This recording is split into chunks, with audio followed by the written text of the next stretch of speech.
காலை வணக்கம் நண்பர்களே. இன்னைக்கு கொஞ்சம் லேட்டாக தான் எழுந்தேன். ஆனாலும் எல்லா வேலையும் கரெக்ட் டைமுக்கு முடிச்சிட்டேன். இன்னைக்கு லஞ்சுக்கு முட்டை சாதம் தான் செய்ய போகிறேன். முட்டை சாதத்துக்கு சாதத்தை வடித்து ஃபஸ்ட்டு எடுத்து வச்சுட்டேன்.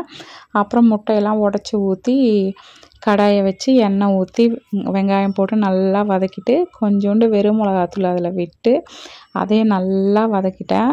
அந்த பச்சை வாசனைலாம் போகிற அளவுக்கு வதக்கிட்டு சாஸ் கொஞ்சம் சில்லி சாஸும் டொமேட்டோ சாஸும் அதில் கொஞ்சம் ஊற்றிட்டு அப்புறம் உடச்சி வச்ச முட்டையை ஊற்றி நல்லா கிண்டிட்டேன். அதுக்குள்ளே அடுப்பில் அவரைக்காய் போட்ட பொரிக்குழம்பு முட்டை உடச்சி ஊற்றி குழம்பு வச்சேன். எங்களுக்கு அந்த குழம்பும் ரெடி ஆகிட்டே இருந்தது. அதுக்கு முட்டை உடச்சி ஊற்றிட்டு இந்த பக்கம் முட்டை வதங்கினதுக்கப்புறம் வெங்காயம் நல்லா வதங்கினதுக்கப்புறம் வடித்த சாதத்தை சுட சுட எடுத்து கொட்டி அதை கிளறிட்டேன். இன்றைக்கி முட்டை சாதம் செமையாக இருந்தது. டேஸ்ட்டு சூப்பராக இருந்தது.